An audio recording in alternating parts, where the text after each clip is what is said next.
A adubação verde é um sistema mais rápido, mais barato e mais eficiente para te fazer recuperação de solo e adubação de solo. Por quê? Porque tu trabalha com volume enorme, com toneladas por hectare, tu trabalha com 40 a 60 toneladas de massa verde por hectare, que tu teria que estar mobilizando um monte de máquina e tu está mobilizando algumas sementes. Esse é o primeiro fator. E outra que tu incorpora uma quantidade gigante de matéria orgânica no solo e as raízes dessas plantas também estão aprofundando o solo e estão melhorando a qualidade do ar no solo, estão melhorando a capacidade do solo de reter umidade, ou seja, de receber a carga de chuva sem ter erosão. Então tudo isso traz um aporte para o teu solo. A adubação verde realmente é uma solução muito interessante. Aqui, por exemplo, é capim-sudão, onde eu tenho uma quantidade de massa enorme, ele vai crescer muito, ele vai ficar com mais de 1 metro de altura, e aí eu vou incorporar esse material, ou eu posso tombar ele e deixar ele como cobertura morta para um plantio de verão. E a gente faz muito também coquetel de sementes, onde eu misturo leguminosas com outras plantas, misturo tudo junto e semeio. E com isso eu tenho uma diversidade enorme de plantas nascendo no terreno, cada uma delas trazendo algum nutriente e processando uma série de nutrientes no solo. Então é uma forma muito barata de tanto de recuperar, como já disse, como de adubar solo. As leguminosas, por exemplo, como feijão de porco, feijão guandu, labi-labi, mucuna, crotalária, e essas plantas todas, uma diversidade delas fixam uma quantidade gigante de nitrogênio. A maioria delas fixa mais de 100 kg de nitrogênio por hectare. Algumas fixam até mais de 400 kg de nitrogênio por hectare. Se a gente for botar na ponta do lápis, isso vai ver que é uma gigante economia.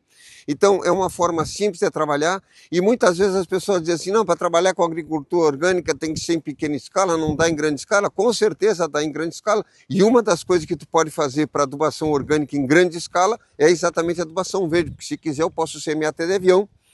Posso tapar com uma quantidade de máquinas, posso usar muitas máquinas, então eu posso fazer isso em grande escala. E tu vai ver que à medida que tu vai fazendo ano a ano, tu vai melhorando o teu solo. O que que a gente faz? Quando eu vou fazer um plantio de inverno, eu faço uma adubação verde de verão, como essa que está aqui. Se eu vou fazer um plantio de verão, eu faço uma adubação verde de inverno. Aí eu uso geralmente, por exemplo, ervilhaca com aveia e nabo forrageiro, por exemplo. Então aí eu estou fixando o nitrogênio, eu estou também trazendo um grande aporte de matéria orgânica, que a aveia vai fazer isso, né? Eu tenho aveia aqui que dá 1,5 m, 1,60 m de altura, e o nabo forrageiro vai fazer o quê? O nabo forrageiro vai entrar no solo, a raiz, vai expandir o solo, vai me criar ar no solo, porque é importante ter ar no solo para a microvida do solo. E cada pé de nabo forrageiro, no momento que ele começa a apodrecer, além de ser um monte de nutriente para essa vida do solo, ele também cria um canal para receber água. Porque eu preciso criar um solo que tenha capacidade de retenção de água. Então aí eu evito erosão, eu tenho menos problema com sequia. Essa é outra vantagem da adubação verde.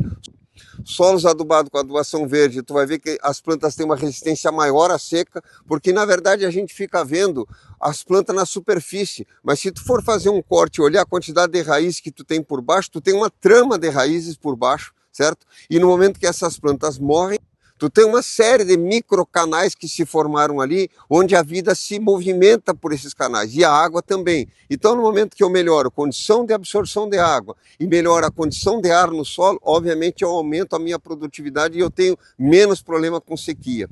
Então, a ideia da adubação verde é sempre ir fazendo intercalado, cultivo de inverno e cultivo de verão. Essa é uma estratégia que é interessante. Outra coisa interessante são os coquetéis de semente.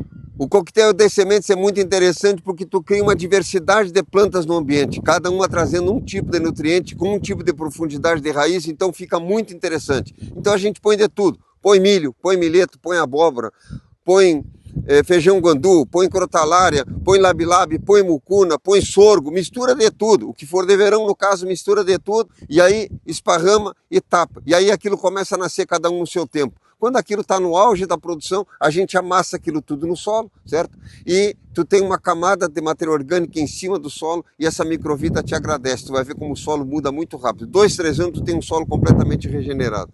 E depois, quando tu vai fazer um cultivo, por exemplo, depois em cima dessa área, tu vai ver o resultado disso.